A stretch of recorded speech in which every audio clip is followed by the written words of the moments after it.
The third International Conference on Men's Issues coming up June 9th, 10th, and 11th in Gold Coast, Australia. There are totally crazy people smearing poo all over the walls of academia. I'm only a single person, and being a straight white male is very hard. What is wrong with you? We are irrational, emotional, biased, and easily duped. This is what an anti-feminist looks like. Because they're just such hideous people. The idea of a women's equality party, it just gives me a headache. No one cares. Ruining the lives of many young men, and young males finding themselves in front of kangaroo court. Hang on a minute, they have actual kangaroo courts in Australia. Amazing! Just take us all like a song to shell. I'd send a letter to the bar myself. Today's music and got the same song. I like it roll time, rock and roll. Hello there everybody, and welcome to episode 40 of The Descent of Man-osphere, the series where I take you through the ways in which the Man-osphere and its utterly disgusting, reprehensible douchebag inhabitants are trying to reverse human evolution and drag us all back into the fucking sea. And today, we're not dealing with an individual so much as we're dealing with a conference, which is a relatively new-founded annual event, which this year was being held in Australia, which is of course the land of the kangaroo, which is only appropriate really, given that the MRAs are all hopping mad. That's count them, 2 fucking kangaroo jokes in the first couple of minutes. You're very welcome. Yes, I am of course referring to the International Conference on Men's Issues 2017! Now, as some of you will remember, I covered the ICMI 2016, which was held in London, England, which in terms of global geography is rather close to where I live. But this year they decided to host it about as far away from me as it's possible to get without leaving the surface of the planet, which gives me an interesting idea about a suggestion I've got for them for the 2018 ICMI.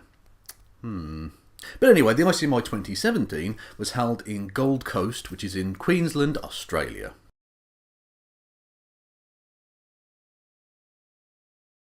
Now, before I get into all of the MRA dipshittery shenanigans that happened down under, I want to take a moment to just talk about the nation that was hosting these MRA dog turds. Because I think I've mentioned Australia on this channel once or twice, and not always in a particularly complimentary way.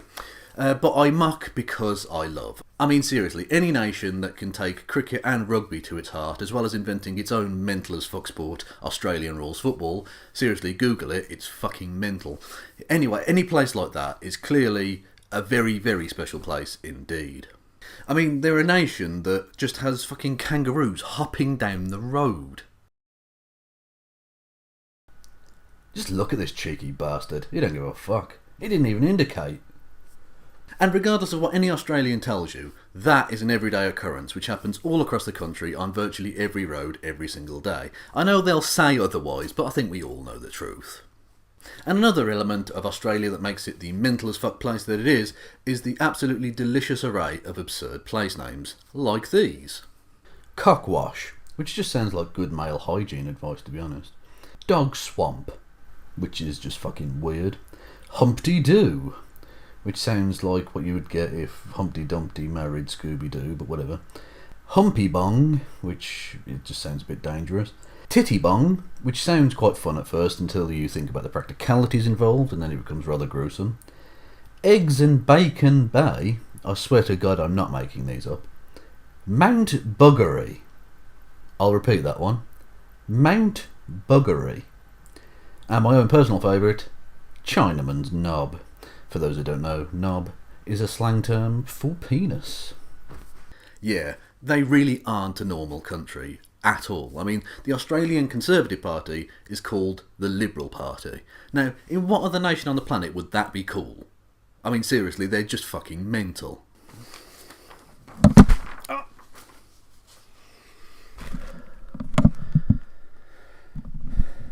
Ha ha ha! Victory is mine!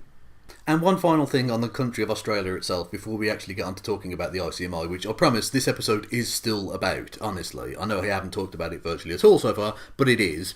Anyway, but one final thing I did want to say about Australia is that I see a little bit of myself in Australia. Not like that.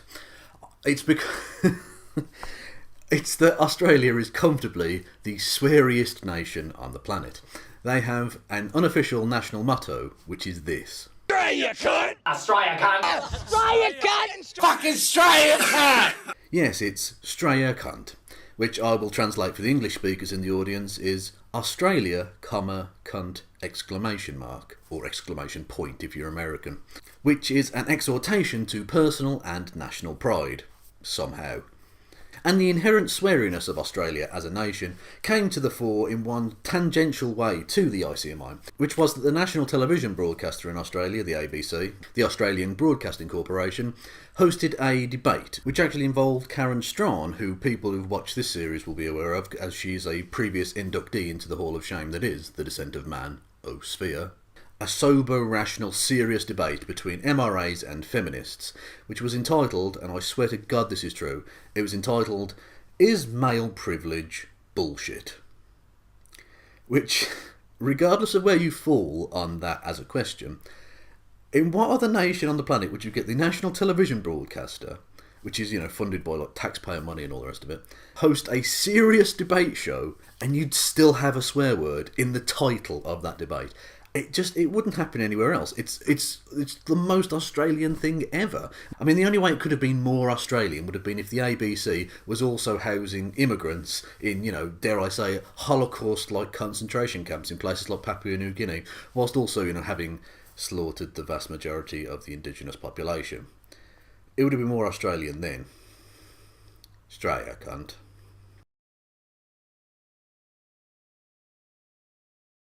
But anyway, enough of this antipody and flummery. That's right, I called it fucking flummery, right? Let's go on to talking about the conference itself. Now, whilst the ICMI was ostensibly supposed to be about men's rights issues and shizzle, actually, there was only one topic on everyone's lips. Feminism. The feminist stuff. These feminists, unlike with a lot of these sort of feminist organizations, feminist dogma, couch fainting feminism, the feminists and that modern feminism of the effects of strident feminism. It is, I'm sorry, just a waste of time engaging with feminists. Do you want some more? Because, there's lots more. Feminism is a corrupt ideology. yeah, feminism and, For example, feminism identify as feminists or sloganeering of feminists. Now, these are feminists who claim to be victims of misogyny and sexism. The impact of radical feminism. The third wave feminism and the feminists promoting the feminist perspective. Yeah, but the men's rights movement want us to actually believe that they're a proper, legitimate movement and not just a reactionary counter to feminism, but that, they're an actual proper human rights movement. No, just no.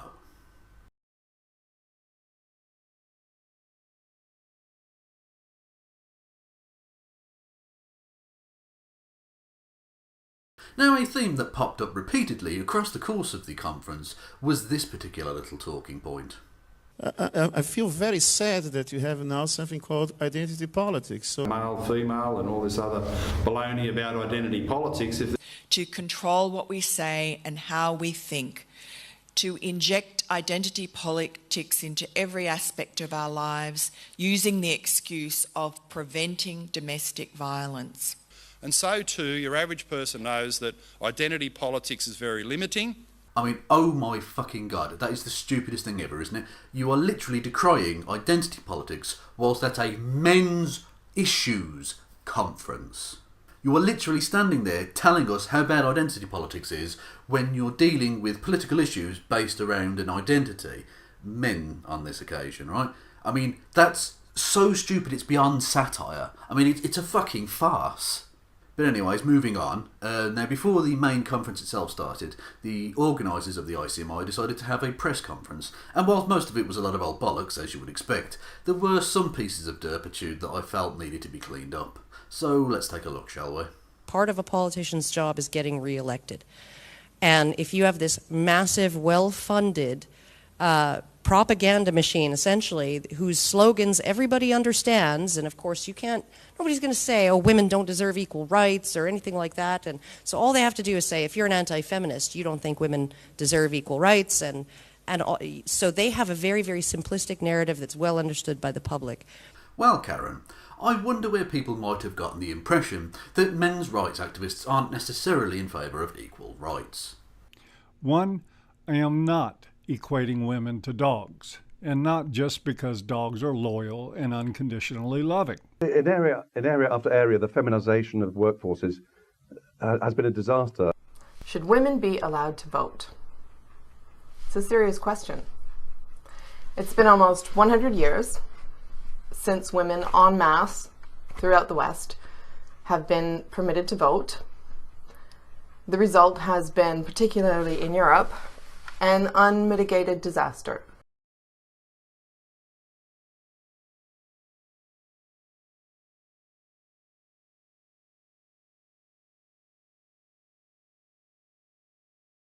I think marital rape isn't logically possible, and that marital rape laws aren't necessary. They serve no purpose. Now, one of the demands made by Tracy Crouch was the reservation of 3 positions on the 10-member FA board, Football Association board, for female members by next year. And needless to say, her demands were accepted without criticism.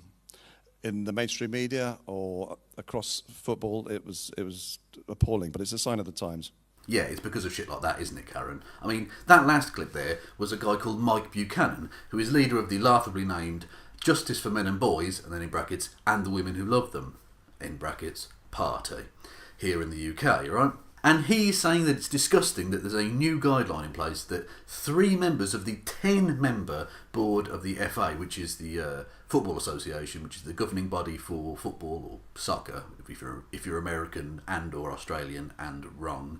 But anyway, they're the governing body for that sport here in England. And Mike is unhappy that 3 of its members are going to be female. So not only is he not in favour of equality, he's angry that men are only going to be 70%. He thinks that 70% is too little for men. So no, Karen, MRAs clearly are not in favour of equality, so fuck off. But anyways, who's next on this carousel of dipshittery? At last year's London conference, we had Philip Davis speak, a Conservative MP, the only MP out of 650 MPs in the British House of Commons who ever talks about, whoever criticises feminists publicly. And he's very passionate about things like equal sentencing for men and women, which of course makes him a misogynist and a sexist and an absolute Satan. Oh, it's Mike himself. And of course, he's talking shit. Right, Mike, people don't call Phil Davis a misogynist simply because he opposes feminism. It's because he does shit like attempting to filibuster anti-domestic violence legislation in the British Parliament on the sole grounds of, what about the men's? Thankfully it failed on this occasion, which was back in February of 2017, but the point stands. The dude is a fucking misogynist, by word and deed. So don't fucking lie about it, Buchanan, you dick.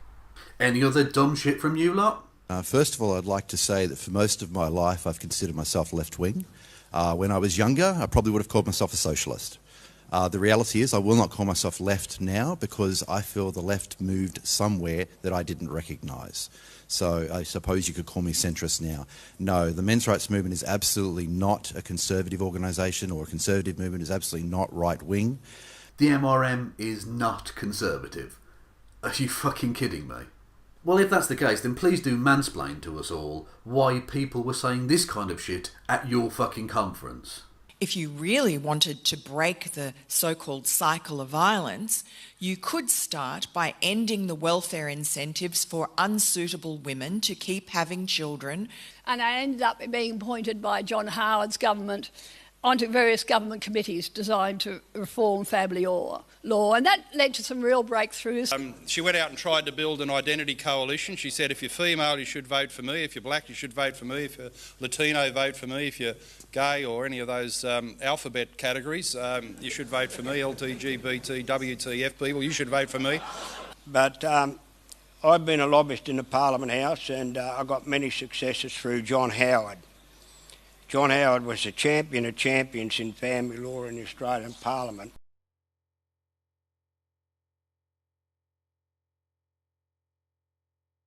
because Julia Gillard was the Prime Minister, and she was the big feminist Prime Minister who was stamping out misogyny wherever she saw it. And Stephen Smith was her Defence Minister, who hated, a lefty who hated the armed services. And human nature will prevail, as it did in the Soviet Union, in pushing back and destroying the leftist project of identity politics and cultural Marxism. PC, social engineering, cultural Marxism, all the things that have been running through our institutions. Feminism towards a Marxist ideology.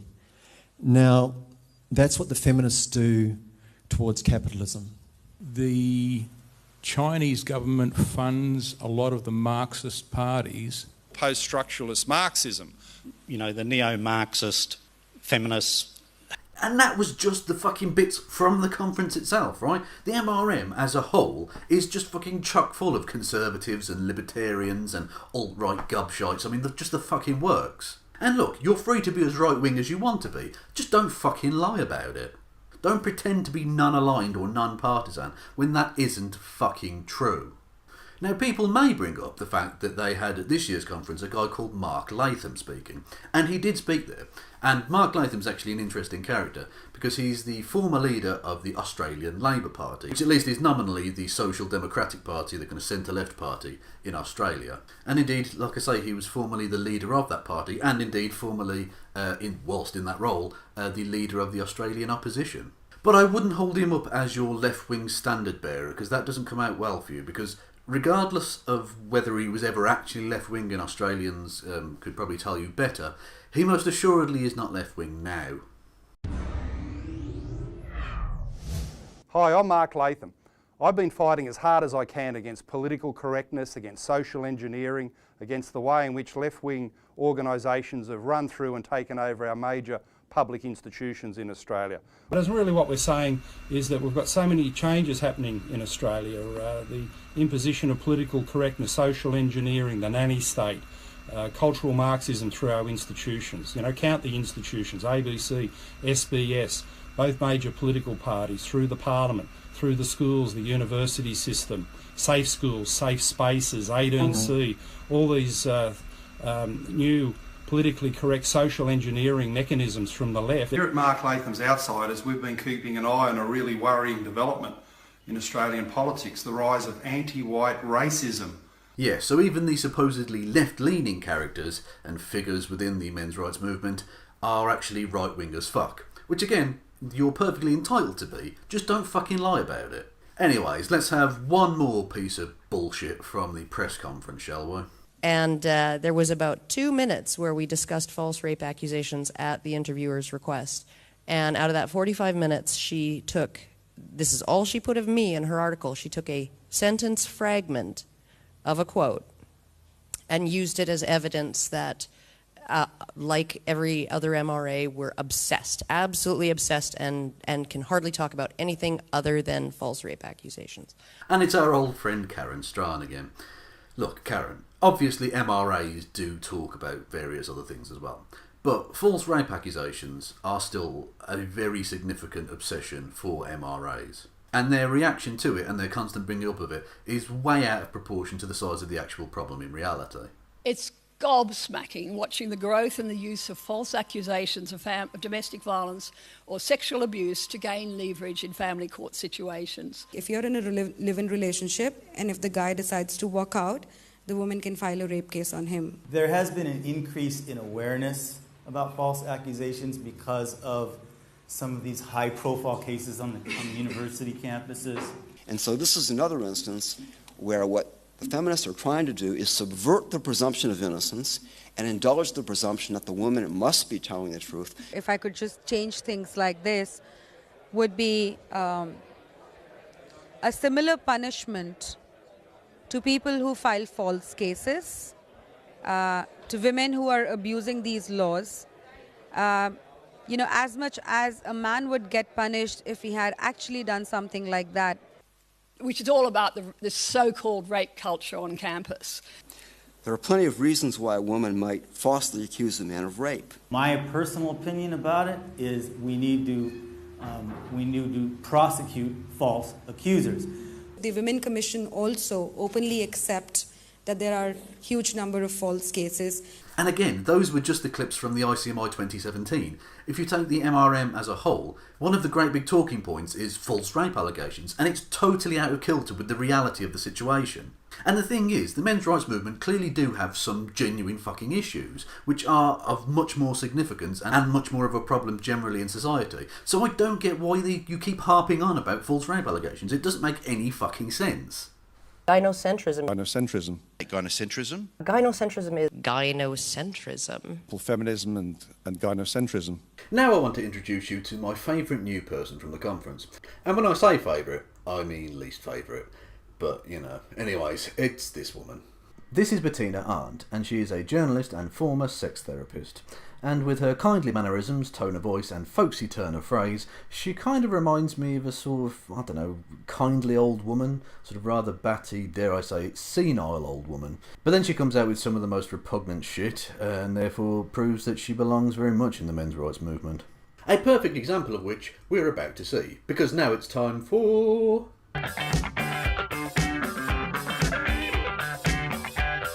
Yes, it's the inevitable bit about rape. Ugh. Anyways, Bettina, take it away with a classic piece of victim blaming.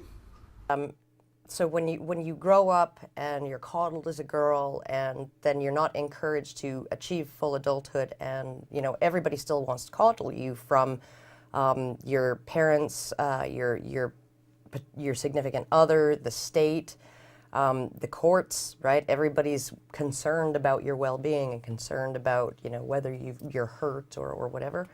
It's not a good place to be if you actually want to become a self-actualized adult. So, yeah. So women can go out dressed exactly how they like, and they're never required to take any responsibility for their actions or for the fact they're flaunting their sexual power over men. Hey! Fuck off! But what's especially amazing about this particular clip is what Karen Strachan says in reply. Women can go out dressed exactly how they like, and they're never required to take any responsibility for their actions or for the fact they're flaunting their sexual power over men, maybe. Well, it really does. And I'm not going to say that, that the way you dress has anything to do with, whether you should be assaulted. Yeah, a word of advice, Bettina. When even Karen fucking Strachan thinks you've gone too far, you have gone so far too fucking far. If I were you, and thank fuck I'm not, but if I were you, I would shut the fuck up. And keep shutting up. Forever.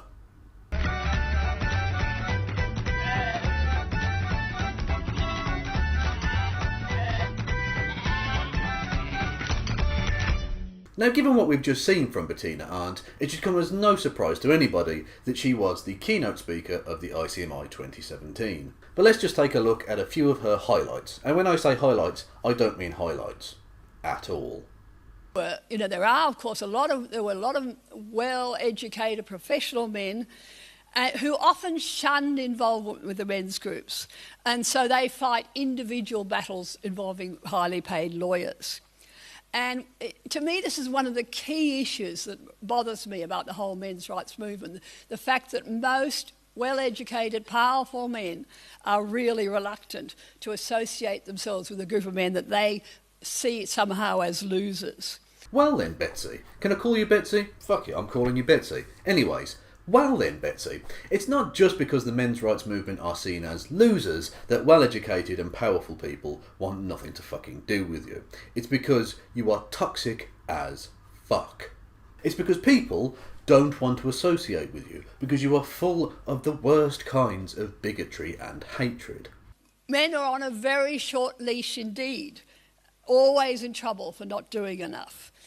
One of the things that really fascinates me is I've looked at how couples choose what sport their sons play. And we've seen a real decline in Australia in the number of boys playing rugby. And I've walked around soccer fields on a Saturday morning interviewing the dads, the big beefy blokes, and asking them, did you ever play rugby? Oh, sure, I played rugby. Oh, your son's playing soccer, why is that? Oh, Mum thinks it's better. Your mum's worried about him being injured. An extraordinary thing. I mean, that men are not even allowed to choose what sport their sons play. You see, this is an example, Betsy, where doing some research is a hell of a lot better than just some fucking random shitty anecdotes where you go and speak to some fucking random beefy blokes on a Saturday morning around a sports field. Because if you actually looked into the research that's been done on childhood participation in sports in Australia, you'll find, Betsy, that it's actually cost and accessibility which are the main drivers of lower participation rates. Those sports which have done most to adjust for this in the modern world have done rather well, whilst those that have not, like both codes of rugby, especially rugby union, have not. So you can stick your nonsense anecdote right up your arse. And also, Betsy's little story there of, chatting to random men on the outskirts of sports fields on the weekend about their children and stuff, actually is quite an interesting story, which illuminates something that I've been talking about for a while now, which is that regardless of all of the men's rights movement's fucking constant whinging about misandry, they are in fact one of the most misandrist groups around. So let's just take a quick look at the implications of what her story suggests, okay? Let's just ignore the fact that her prognosis is utter fucking bollocks, okay? Let's just go with that story and focus on what it's implying about mothers and fathers and their relationships to their children, and how they view their children and how they view the health of their children. She's basically saying that mothers are worried about their children being injured in overly physical sporting activities, whereas men don't give a fuck if their child is crippled in a rugby scrum.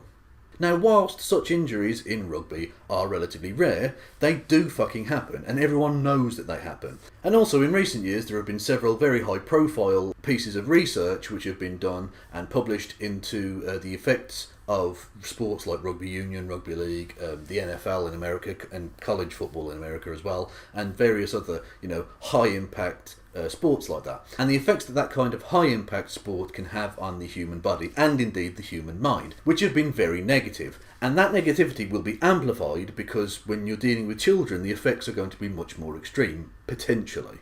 So to claim that it's only mothers that actually care about this and that men are just blasé as fuck with the mental and physical health of their children is way more anti-male and way more misandrist than even the men's rights movement claim feminists to be. For fuck's sake. It's a real risk for an academic to speak out over this issue.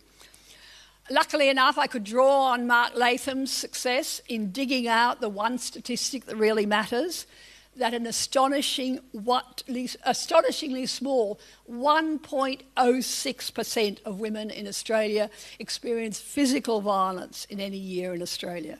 Okay, let's just assume that that statistic is correct, even though it comes from Mark Latham, who is a fucking idiot who thinks that cultural Marxism is real, but whatever, right, let's just go with that statistic.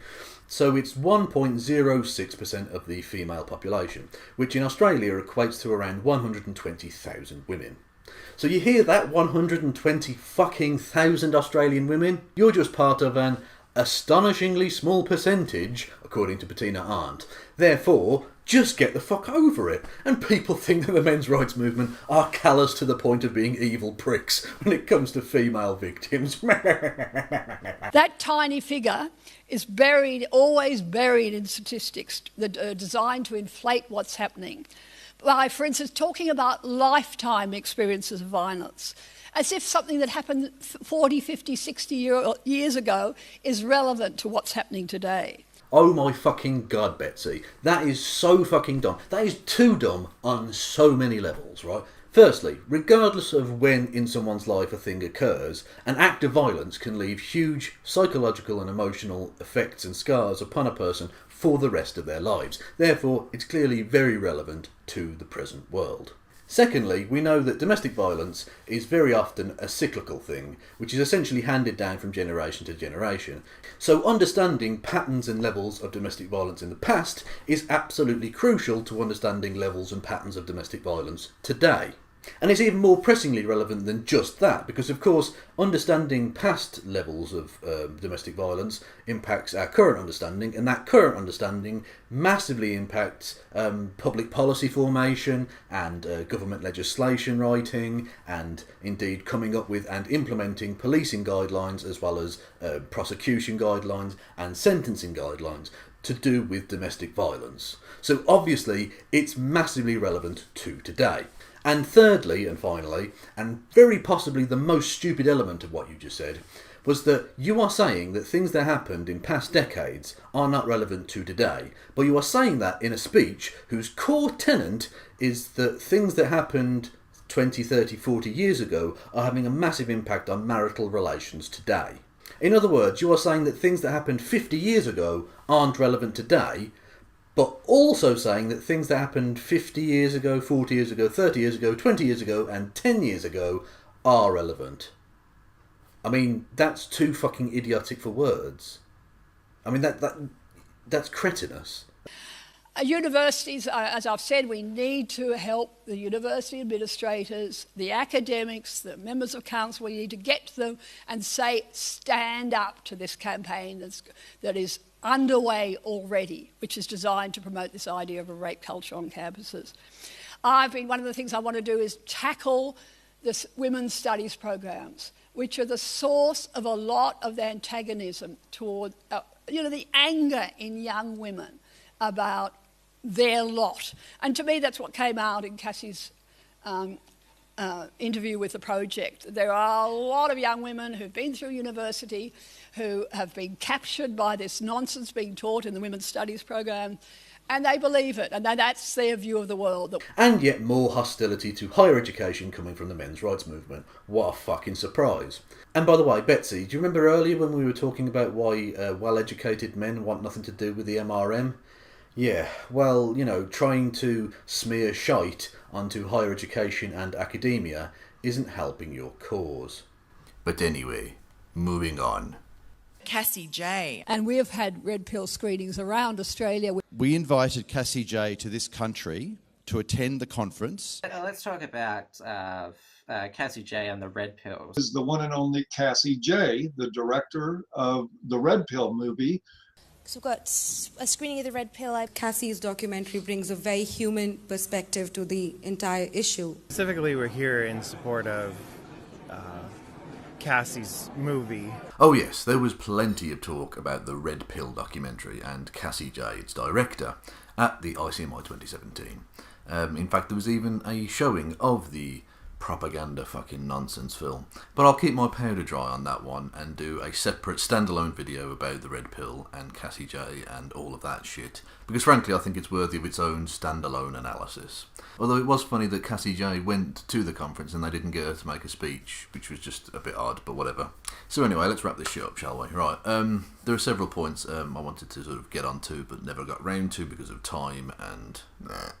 Firstly, there was Karen Strahan and her talk, which is about evolutionary psychology and biological determinism and all of that debunked pseudoscience bullshit. That was fun, ? There was the fact that Paul Elam didn't attend, and I can't find out why he didn't attend. All my usual avenues of finding such things out, no one seemed to know. So it seems the MRAs have been rather tight-lipped about that one. I'm not entirely sure why. But he didn't attend the ICMI this year, although you did see him earlier in the video when they had a Skype chat at the start of the conference, although the Skype connection was obviously very shit because it kept crackling and breaking up, and so the Skype conversations they were going to have with several other people around the world, and I think Paul Elam again was going to have a second Skype chat at some point. They didn't happen because the internet connection was a load of old shite, so lol. And there was Mike Buchanan's talk, which I'd like to have gotten onto, which was about moving beyond keyboard activism, which is something which, is key for the MRM moving forward. Because quite frankly, one of the main criticisms of them at the moment in terms of as a movement, an actual, body doing things, is that they're not actually, doing things. And most of the MRM have looked at what Mike has said and gone, nah, fuck it, we're going to just, we're comfortable behind our keyboard, we're going to just stick doing that, which is to be expected, I suppose. But anyway, yeah, with all of that done and dusted, there is just one thing left for me to say, and that is to all of the attendees, to all of the organisers, and frankly, anyone that's connected with the ICMI 2017 at all, go fuck yourselves.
to come now. It must be for the 15th time. I've been here for much too long. This is the past that's mine. 'Cause I wanna fly and run to it, sleep through all and speak no words. In Australia,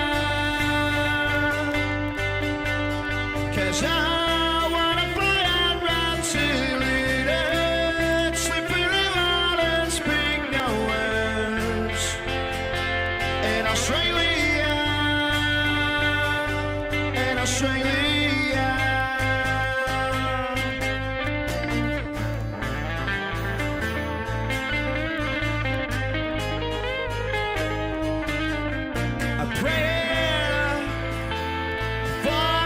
To come now.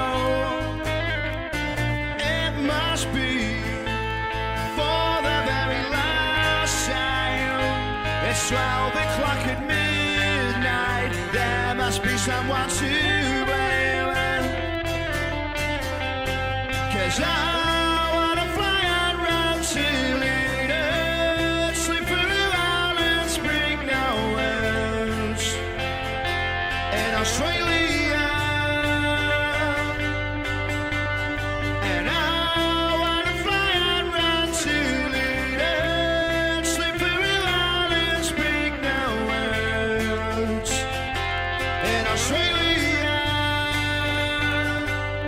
Australia,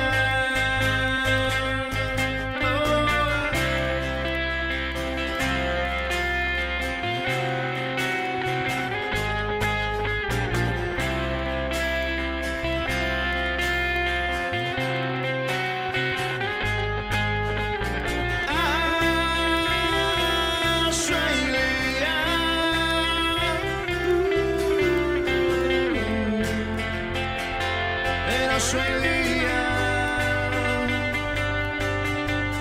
'cause I wanna fly and run to it, sleep through all and speak no words. In Australia, and I wanna fly and run to it, sleep through all and speak no words. In Australia, in Australia, in Australia, in Australia.